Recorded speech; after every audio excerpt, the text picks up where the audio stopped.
Информационная служба Осетия ТВ. Главные темы выпуска. В Моздоке открыли офис микрофинансирования малого и среднего бизнеса. Теперь жители этого района смогут беспрепятственно получать информацию обо всех государственных программах. Пример для подражания. Юных героев чествовали в Республиканском управлении МЧС. Благодарности и ценные подарки получили 15-летний моздокчанин Альберт Ахмедов и 18-летний житель Владикавказа Леонид Кулик. Во Владикавказе стартовало республиканское первенство по плаванию. За место в сборной Северной Осетии поборются около 100 юношей и девушек. Лучшие спортсмены представят нашу республику на чемпионате Северокавказского федерального округа. Эти и другие темы далее подробно.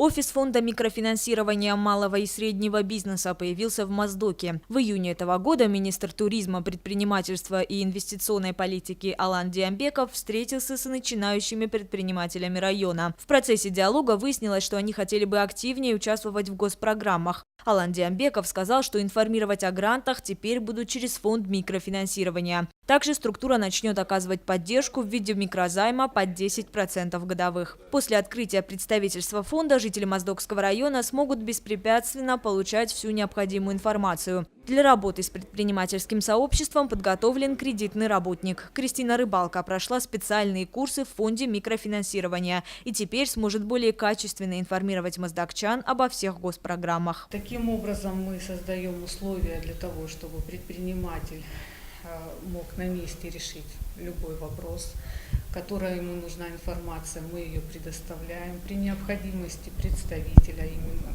в моем лице, в любую минуту может связаться с руководством фонда, с специалистами фонда и так далее, предоставить необходимую информацию, а также предварительно проверить документы перед отправкой во Владикавказ, дать какую-то рекомендацию и так далее.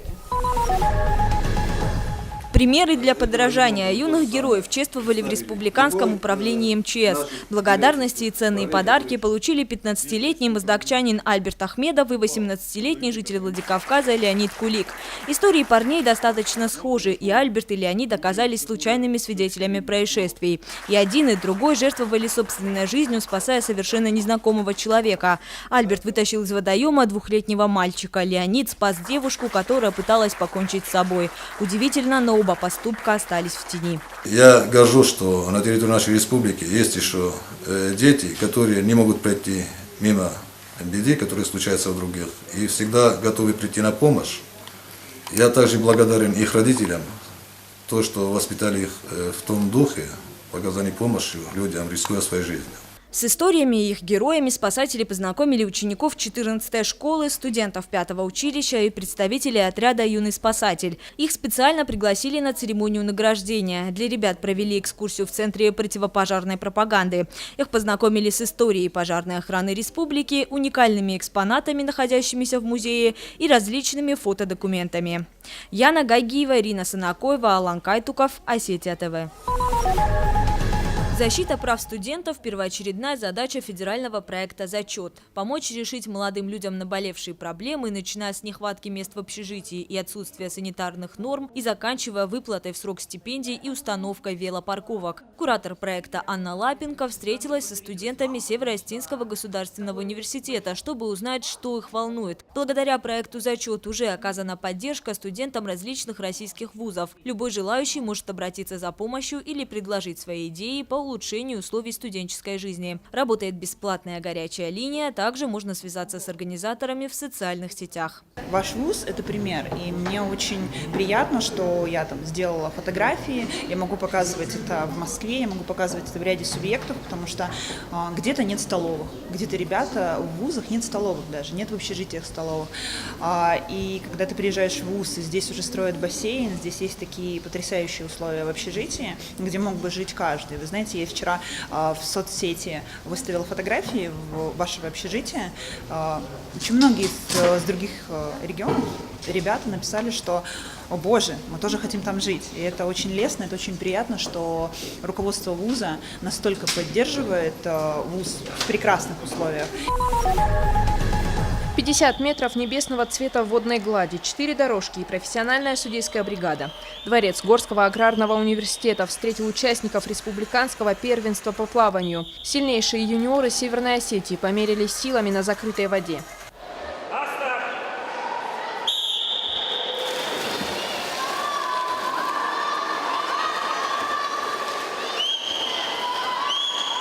Пловцы буквально летят над водой. В этом году конкуренция жестокая. Около 100 юношей и девочек в возрасте от 13 до 15 лет плывут за кубком первенства брасом и кролем. Для спортсменов эти соревнования станут отборочными для формирования составов сборной республики. Она примет участие в чемпионате СКФУ по водным видам спорта. Эти соревнования у нас считаются подводящим итоговые соревнования календарного этого года. И также они являются отборочными соревнованиями на предстоящий чемпионат Южного федерального округа СКФУ. За этот год у нас наши ребята значительно прибавили в результатах. И я думаю, что на чемпионате мы выступим очень достойно. Два культурных события сразу отметила общественность Северной Осетии – десятилетие детского ансамбля «Бон Варнон» и 50-летие его бессменного руководителя Алана Берагова. Поздравить с юбилеем приехали гости из соседних дружественных республик – Аджарский, Девичий, Горский. На сцене Дворца культуры «Металлург» было жарко.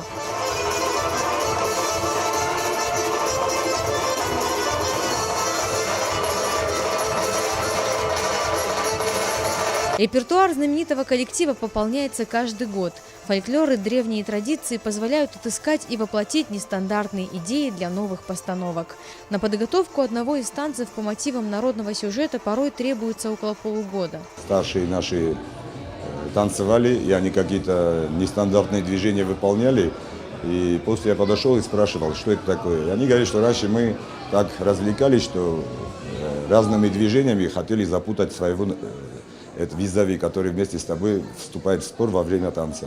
И вот здесь мы на этой базе, вот уже когда эта идея пришла, уже сделать такой танец, раз такой танец использовали наши предки, мы решили тоже это осуществить. Все три поколения детского ансамбля, от самых маленьких и до выпускников, отметили день рождения зажигательными выступлениями.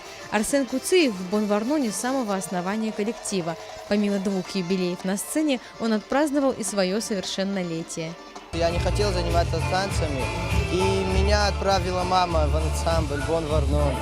И руководитель, он заставил или как, что я полюбил танцы. Он внушил мне, что танцевать это хорошо, красиво. Руководителю я пожелал бы, конечно же, долгих лет жизни, здоровья.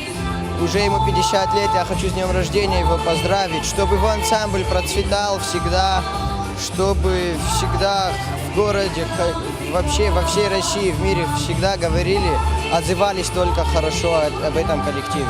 «Бон Варнон» всегда любили не только в нашей республике, но и далеко за пределами Кавказа и России.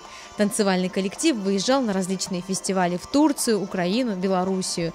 И где бы ни был ансамбль, он всегда достойно представлял республику. Залина Губурова, Наталья Алексеева, Евгений Маркин, Осетия ТВ.